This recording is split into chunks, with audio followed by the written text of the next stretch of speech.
Bab 1094. Alat Roh 9 Tahap. Bocah sial, matilah.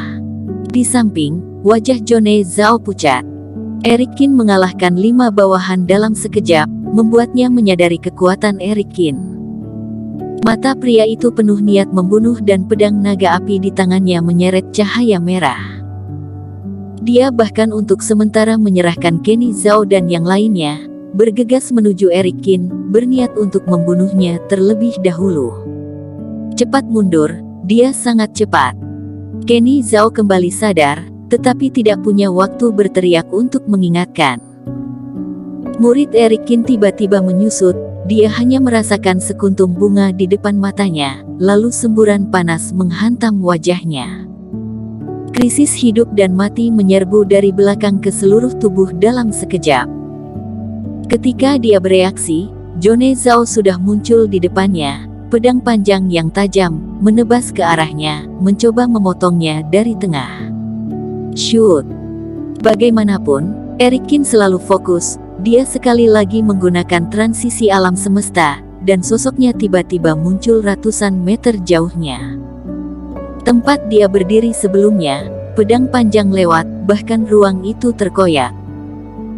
Eric Qin berkeringat sedikit di dahinya, dan pakaiannya terdapat sedikit celah, dan luka perlahan muncul, ternyata dia terkena oleh energi pedang dan melukai dirinya sendiri.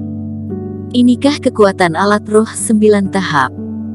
Jika bukan karena pengalihan alam semesta pada saat-saat terakhir, maka Eric Qin harus menggunakan ilmu sihir, mantra yang akan mengungkapkan identitasnya. Sedangkan hasil seperti itu akan mengagalkan semua usahanya sebelumnya. Ini juga alasan mengapa Eric Qin hanya menggunakan energi vitalitas dan ilmu sihir yang diajarkan oleh Kenny Zhao selama ini. Karena jurusnya istimewa, begitu digunakan, akan segera mengingatkan orang tentang identitasnya. Oleh karena itu, bermain melawan Jone Zhao dan lainnya, ujian terbesar bagi Eric Qin adalah tidak menggunakan semua teknik khusus yang telah dia terapkan. Di udara, Jone Zhao mencabut pedang panjangnya dan menatap ke arah Eric Qin dengan curiga. Dia tidak menyangka anak ini bisa menghindari jurus paling mematikan darinya. Namun, karena sudah meleset, dia tidak punya waktu untuk mempedulikan Eric Qin yang berada jauh di sana, melainkan bergegas menuju Kenny Zhao dan yang lainnya. Kalian hanya perlu mempersulit bocah itu, jangan terburu-buru. Jone Zhao berpikir sejenak, tetap memutuskan untuk menghadapi Kenny Zhao yang lebih mengancam dulu. Dia meminta anak buahnya untuk mempersulit Eric Qin. Namun, seiring dengan Eric Qin yang menerkam lagi, hari-hari pahit para rakyat sudah akan datang. Meskipun mereka dengan ketat mengikuti apa yang dikatakan Jone Zhao, mereka hanya mengepung dan tidak menyerang, tetapi tubuh dan kekuatan Eric Qin sama sekali tidak dapat diprediksi. Awalnya berpikir untuk mengelilingi Eric Qin, tetapi ketika pria itu pergi, dia menghilang tanpa bekas. Yang aneh adalah tidak ada jejak teknik. Selain itu, jurus Eric Qin sangat aneh. Setelah mempunyai kesempatan, para tetua ini entah mati atau terluka parah. Secara bertahap, adegan di sana diubah oleh Eric Qin. Para tetua berteriak kesakitan, dan Jone Zhao juga berkeringat di dahinya. Dia melihat ke gunung belakang dan pikirannya penuh dengan keraguan. Ada apa? Panggilan bantuan sudah lama dikirim, kenapa tidak melihat ada yang membantu? Faktanya, begitu dia menemukan bahwa Eric Qin dan yang lainnya terbang keluar dari gunung belakang, dia telah mengirimkan panggilannya ke dunia luar. Seharusnya bala bantuan Sekte Wendao sudah datang sejak tadi. Penatua Zhao, ini tidak baik. Pada saat ini, seorang diaken terbang dari kejauhan dan tidak bisa menahan tangis sebelum dia mendekat. Formasi di luar gunung belakang terhalang karena suatu alasan dan kami sekarang benar-benar terjebak. Apa? Ekspresi Jone Zhao dan yang lainnya telah berubah secara drastis. Karena semua orang terjebak, maka wajar juga kalau transmisi suara diblokir. Mereka langsung mengerti, tak heran Kenny Zhao dan yang lainnya tidak terburu-buru kabur, tapi memilih melawan, ternyata ingin membunuh mereka lalu kabur dengan tenang. Brak! Di saat yang sama, pemandangan yang lebih menakutkan terjadi. Sekte Wen Dao berada di tengah gunung belakang, tiba-tiba ada ledakan suara yang melonjak, kemudian gunung yang telah berdiri selama bertahun-tahun itu perlahan-lahan meledak menjadi potongan-potongan yang tak terhitung jumlahnya, dan menyebar ke sekitarnya. Beberapa pengawal Sekte Wen Dao terlambat bereaksi, tertimpa batu-batu besar tersebut, seketika berubah menjadi hancur. Siapa yang berani merusak penjara gunung belakang? Jone Zhao meraung. Gunung belakang selalu menjadi wilayah kekuasaan keluarga Zhao dan dikelola selama bertahun-tahun. Sekarang gunung belakang telah tiada. Apa yang harus dilakukan keluarga Zhao di masa depan? Haha, akhirnya aku bisa melihat matahari lagi. Udara luar benar-benar segar, senangnya. Bunuh semua anjing ini. Biasanya menyiksaku, kali ini harus membuat mereka membayarnya. Kakak tertuaku meninggal karena penyiksaan mereka. Kali ini aku akan membalaskan dendam dan membunuh mereka.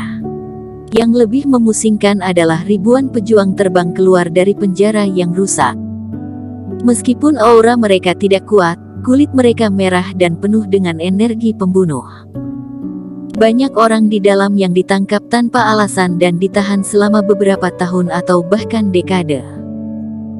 Selama periode ini, mereka menderita terlalu banyak penyiksaan yang tak terlukiskan, bahkan menyaksikan kerabat dan teman mereka dipukuli sampai mati oleh penjaga sesepuh. Mereka memiliki kesempatan untuk keluar kali ini. Mereka bahkan tidak berpikir untuk melarikan diri, mereka hanya ingin balas dendam. Tiba-tiba situasi menjadi lebih kacau. Di lapangan, para penjaga bertarung dengan para tahanan. Para tahanan ini tidak takut mati, dengan cepat mengalahkan pada penjaga. Wajah Jone Zhao terlihat masam. Jika pertarungan ini terus berlanjut, dengan kehadiran Eric Qin, mereka hanya akan menjadi semakin pasif. Sekarang satu-satunya cara adalah menutup formasi besar. Formasi Sekte Wen Dao ini pada awalnya dimaksudkan untuk melindungi semua orang, namun setelah dihancurkan oleh Eric Qin malah menjadi beban.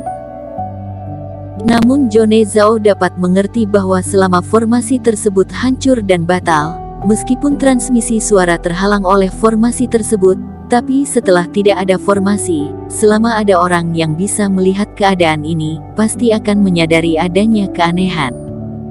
Neraka naga api. Jone Zhao berteriak, pedang bermotif naga di tangannya tiba-tiba berubah menjadi naga yang terbakar dan terbang keluar. Di mana ia melayang, api langsung berubah menjadi substansi, seperti pagar kandang, menjebak para tetua, Kenny Zhao, dan lainnya. Hanya Eric Qin, segera setelah kemunculan naga api, menggunakan transfer alam semesta untuk mundur, kemudian terbang keluar dari kandang. Kamu tetap menjaga di sini, aku akan menyentuh kunci formasi. Melemparkan pedang bermotif naga ke sesepuh kepercayaan, menyuruh sesepuh itu terus mengendalikan penjara ini. Jone Zhao tiba-tiba terbang dan langsung pergi ke kediamannya di gunung belakang. Dan inti dari semua formasi gunung belakang ada di sini. Warna Kenny Zhao dan yang lainnya sedikit berubah. Api meletus dengan suhu yang sangat tinggi dan sangat keras sehingga tidak bisa terbuka untuk sementara waktu. Dengan cara ini, mereka hanya bisa melihat Jone Zhao terbang ke kejauhan. Bocah, hentikan dia. Kenny Zhao berteriak pada Eric Qin. Sekarang mereka hanya dapat mengandalkan Eric Qin yang berdiri di luar. Jika formasi tidak dihancurkan, mereka masih punya waktu untuk menyelesaikan para sesepuh tersebut. Jika semuanya terungkap, para sesepuh Sekte Wen Dao akan langsung berbondong-bondong ke sini. Pada saat itu, semuanya sudah akan berakhir. Mata Eric Qin sedikit menyipit. Dia tahu tidak boleh membiarkan Jone Zhao menutup formasi. Tubuhnya bergerak cepat dan mengejar Jone Zhao. Kamu para sampah, matilah. Jone Zhao berteriak dan terbang dengan lincah. Pedang mimpi 99 itu juga terbang keluar dan berubah menjadi badai pedang di sampingnya. Pedang panjang terbang seperti ribuan kunang-kunang. Ketika para tahanan melihatnya, mereka terbang dan ingin menghentikannya, tetapi mereka semua dipotong oleh pedang panjang yang tajam dan langsung mati. Bersambung. Terima kasih telah menonton video ini sampai akhir. Jangan lupa subscribe dan nantikan kisah episode selanjutnya hanya di Novel Story. Salam.